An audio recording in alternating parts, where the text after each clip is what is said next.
It has started. This gang was bike lagon jangna. This murder is not because of the bike. This is because of the cut in the share of their prostitution and drugs racket.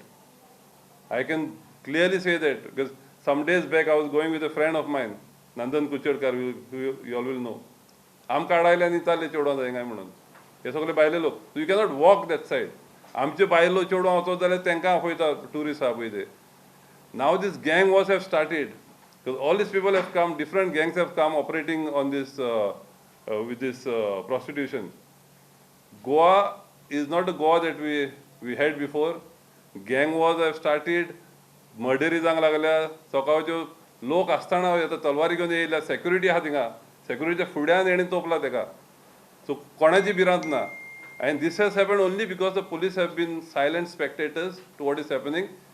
And I feel that they are being pressurized by the local politicians who are making money at the cost of the local people. Definitely, haftas must be going on to the politicians beside the police, and that is why all this is going on. सरपंचाक आनी सगळ्या ग्रामसभेक आमी हो illegal prostitution drug rackets थिंगासर चलता म्हणून तिवसल्ल्या वाड्याल्या भुरग्यांनी थिंगा सांगलेले आनी सगळ्या लोकांक तिमकां सांगलेलें तेजेर एक्शन घे म्हणून. पूण थिंगासर आयज पासून कांयच एक्शन जावंक ना. तेका लागून असल्यो घडणुको जाता. असल्यो घडणुको जाल्या म्हणटकूच आमच्या गांवचें नांव पिड्यार जाता. आनी ही ट्युरिजम आमच्या गांवांत पळय चलतात ही काबाक जातली. असल्यो तर मर्डरी आनी क्रायमी जायत जाल्यार